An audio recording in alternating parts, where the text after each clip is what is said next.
So today I want to jump in and talk about just a few things that could possibly help you become a better lash artist. Yes, that's right, a better lash artist.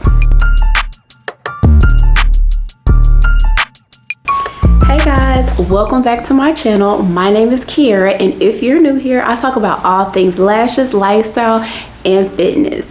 Okay, so I took some time to kind of scroll through my comments, and I'm going to be answering some of your most asked questions right after this video. So make sure you stay tuned because I always say, if you have a question, ask, because you never know who might have that same question but just afraid to ask. So I'm going to be answering those questions as well. So to start off, the first tip that I want to share that could help you become a better lash artist is mastering isolation. This is something that my students are always curious, and they always want to know, how can I isolate better? How can I isolate faster? I'm just having a really hard time isolating the lashes. Well, I always tell them that there's no one way to isolate your lashes. That's right. I know we've all been taught the traditional way of separating the natural lash and making sure that lash is sitting right in the middle of the tweezer. But what if I told you that sometimes I myself, I don't even use that technique. I just like to use my tweezers and kind of slowly move some of the lashes out of the way. I oftentimes will use two tweezers, my application tweezer, and then my isolation tweezer. And I'll just simply move those lashes out of my way. That helped me a lot in my beginning stages. I felt like I was set free, knowing that I don't have to isolate this one way that everybody is trying to tell me to isolate, because for whatever reason my hands were not working that way.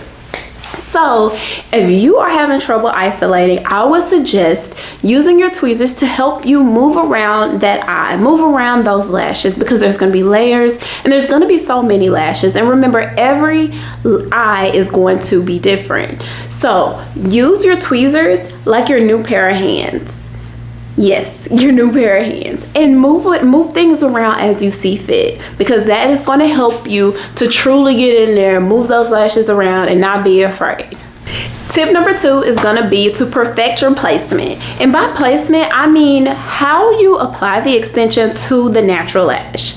This is going to ensure that your retention is good, and also that the look of the lashes is overall better. Sometimes our lashes can be looking like they're laying to the side, turning this way, just not really uniform. But if we practice on perfecting our placement, it's going to make sure that our sets are looking uniform, that our lashes are sitting correctly in the way that we want them to go. So what I like to tell my students, and what I advise anyone to do, is to make sure that your natural lash and your extension are spooning. That's right. When we apply that extension onto the natural lash, we want to make sure that it's cupped right in there and it's laying and it's hugging, and that our placement is more than just a little touch. We want to make sure our placement that our placement is hugging. Okay, this is going to make sure that those lashes last longer, and 2, that there's enough glue on the extension to attach to the natural lash to last until the client comes back for their 2 or 3 week fill. Got it? So make sure that you perfect your placement by applying that extension onto the natural lash in either spooning or a cupping method. Now, I do know that sometimes this won't always be the case. Sometimes there might be a lash that is just unruly, doing its own thing. And if I'm being honest, just let that lash do what it's gotta do, right? Sometimes we're better off not lashing a natural lash than lashing it, just because later on it might cause your client more hassles, more struggles. It might continue to fall in their eye, and then they're messaging you, telling you that their lashes are bothering them, all because we placed the lash on a natural lash that was unfit to be lashed, to be honest. Tip number 3 is going to be tape smarter, not harder. And I love to make sure that my tape is already prepared when my clients come into my room. I don't waste time cutting tape while my client is laying on my bed, only in the case where I'm jam-packed for the day and I'm kind of moving through the day quickly. But if I can help it, my tape is going to be prepared. The iPads are going to be prepared for my client. And every one of my clients, they don't use the same iPad. Some use iPads, some use phone pads, some use our hypoallergenic pads, some use just tape.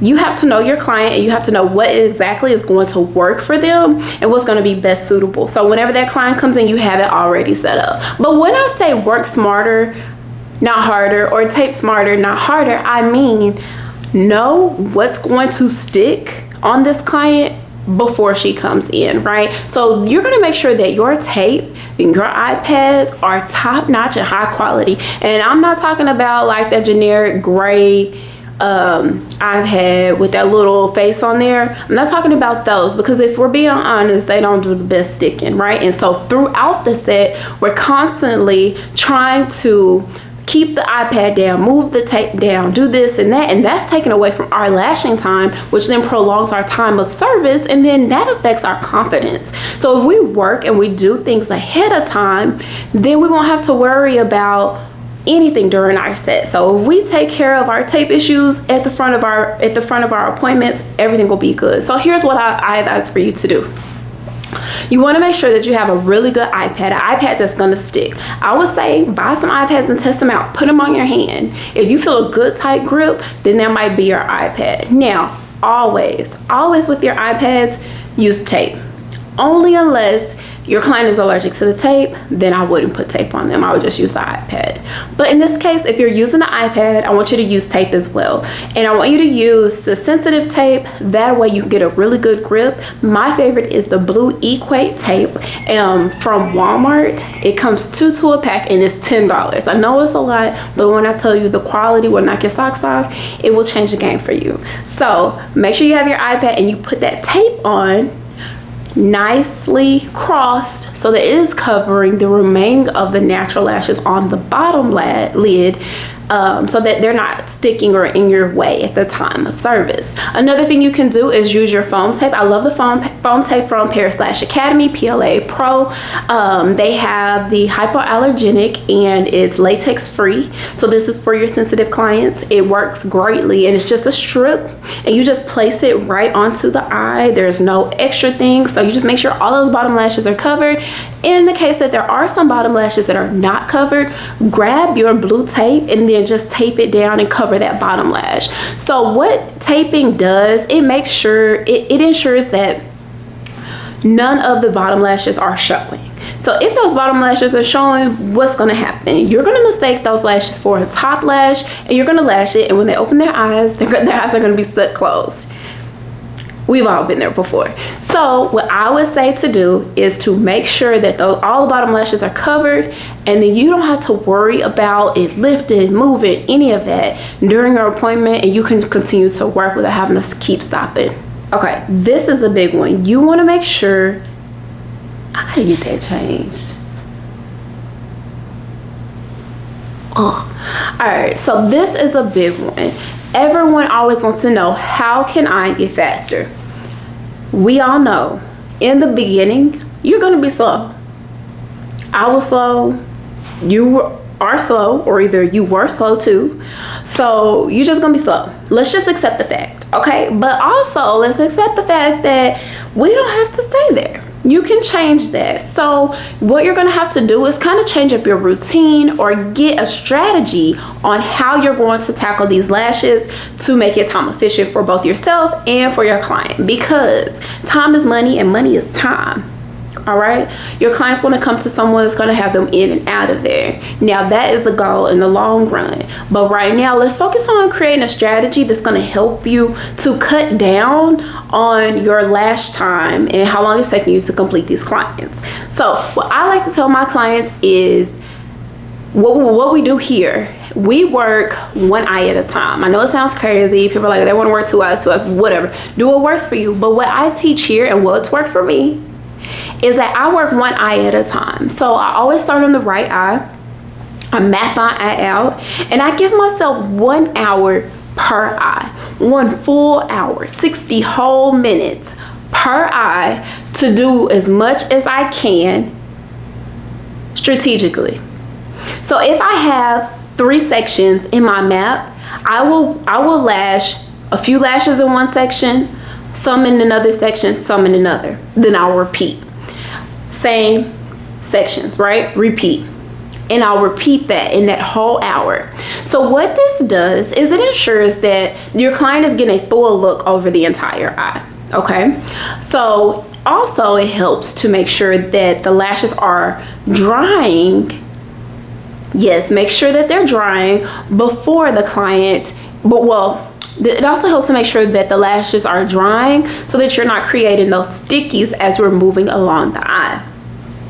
So work one eye for 1 hour, the other eye for an hour, and then work in your mapped out sections and repeat. So you're just cycling through that eye for 60 minutes. And you can even change this time, 60 minutes on the right eye or 45 and 45, however you want to do it. And for me, this helped me because I felt like I was I was competing against the clock. I was like, let me see how much I can do. So then I could quote my clients at least 2.5 hours, because if I spend 1 hour on the right, spend one on the left, and I have 30 minutes left, then what I can do is go in and make sure I don't have any stickies, and I can separate the lashes and then fill in any gaps or make any adjustments as needed, dry her really good, get pictures, and then within 2 hours, 2.5 hours, my client is out the door.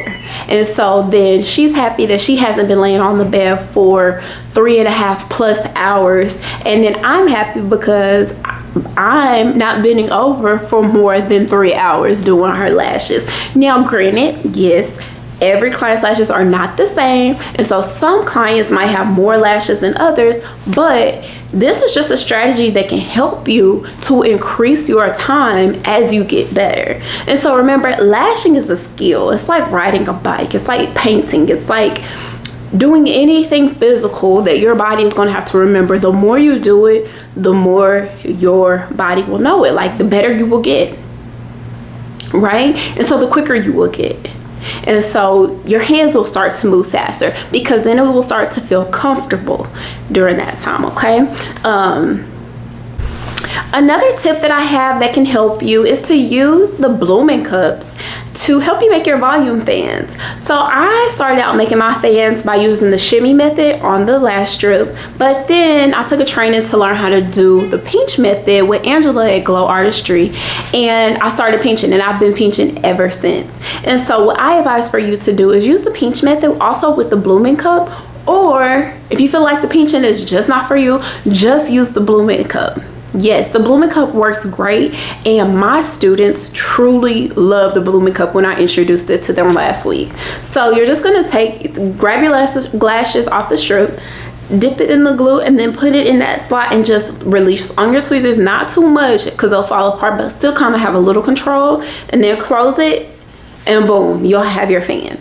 Okay, try this out. This will help speed up your volume fan making for any hybrid sets that you have, or for your volume sets. It's a great way to introduce yourself into learning how to make volume lashes as well.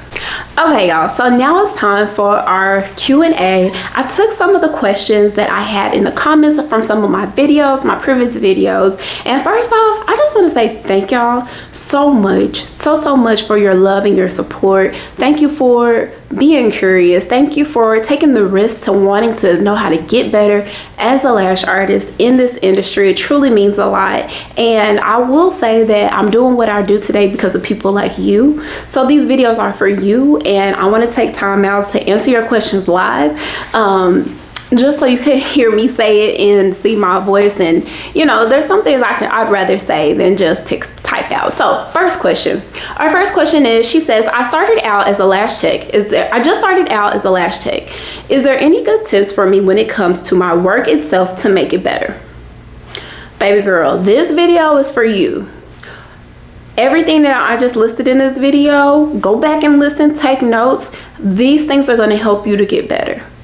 These are things that I teach right here at East Texas Lash Institute, and my students leave here ready to take clients. They've already taken models, and this is all within 10 weeks.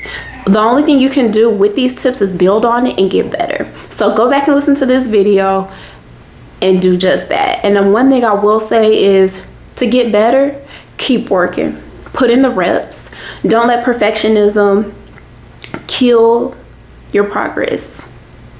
Don't get so caught up on how things look. Don't get so caught up on what somebody else is doing and why yours doesn't look that way, because you don't know the backstory. Start here, stay in your beginner stage, do the reps, keep getting better, keep doing the work.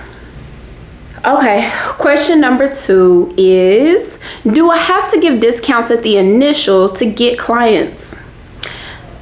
Yes and no. If you are a fresh beginner, my method, my framework for what I teach on getting booked out is 10 models for free in the beginning. That's what you need to be doing. If you have not done 10 models, you have not put in the work to start charging your clients. Now, once those clients start coming back, after their initial set, once they start coming back and you want to start doing fills, then you can do that. But in the beginning, I always say, do your first 10 models for free, accept tips. Then you can start charging, because I know you want to kind of bring in money to help cover the cost of supplies and things like that. But until then, this business is going to have to be self-funded, or you're going to have to ask some of your family to help invest in what you're doing. Okay, and our next question says, hello, Kiera. Thank you so much for everything. I am very new and I'm struggling with fume and my models, complaining about their eyes burning or uncomfortable as I'm lashing. Can you please help with that? So if you're struggling with fume, so if your clients are complaining about the fume, there could be a couple of things happening here. One, the eyes could be partly open while you're lashing, or if they're sleeping, they might be opening their eyes during your appointment. This will cause those fumes to come into the eyes. Now, on my lash setup cart, I have a fan that sits on my cart, and I can just press that button and turn the fan on, and it will blow the fumes out of the way, because I often have clients complain about this as well, simply because while I'm lashing, they might pop their eyes open, or if the eyes are closed and you put that tape on there, it just kind of lift up so you could get a better view of those lashes. Sometimes we might open the eyes too much, and this can cause that. Another thing is, if clients are complaining about the fumes or like there's burning going on, what I'm noticing is that if the iPad is rising up into the eye, that can feel like fumes being in the eye as well. So like I said, with practicing and making sure that we're taping smarter, not harder, make sure that that tape and iPad are in place and not moving at the beginning of the appointment. And also, make sure that the client is comfortable communicating with you that something is not right during their appointment, so that you can take action quickly at the service and not wait and waste time, or not wait until they get up and then there's this big catastrophe happening, right? So I always like to periodically during the appointment make sure that my client is okay, and I'll just say something like, you doing okay? Are you comfortable? Okay, just check in. Especially if they start like fidgeting and things like that, check on them to make sure that they are comfortable and everything is good. All right, here's another question. We have, my issue is timing. My skills are great. I actually started with classic and wispy hybrid. I did the wispy in 5 hours. It was my second model set, but I don't have the confidence because of the duration. Now, this is a really big one, because like I said, we were talking about the timing and how long it's taking you. And I would love to get more info on this question. Like, I want to talk to you personally, because I feel like there are some ways I can help you. But if you go back and you listen to what I said about managing your time and working one eye at a time, because if you've been lashing for, well, she didn't say how long she was lashing, but she said her skills are great. So if your skills are great, I trust that you can lash one eye really well and another eye really well in 2 hours and 2.5 hours. I think that you could really do that. But I really want to know, what's the process? Like, what does it look like? What does your setup look like? What's the environment? Because there could be some things there that might be enabling you on managing your time. And I think we can cut that down. So if you want to message me personally and that was your question, please do. All right, so that's all the questions that I have. I hope that this video was very informational to you and that you can grab just something. If there was something that I said today and it really like turned on a light bulb for you, please comment it down below. I want to hear from you. I want to answer your questions. So if you have any questions for me, please drop it below. And again, from lash artist to lash artist, I am so happy that you're here. I'm so happy that you took the risk, and I'm so happy that you're curious on being a better lash artist, because it doesn't have to end here. It doesn't have to stop here. I feel like you got this. You're in the right place. You're doing the things necessary to make sure that you get better, not only for your clients, but also for the success of your business, which will then flow over into your lifestyle. So until then, my girls, I'll talk to y'all later. Have a good one. Bye-bye.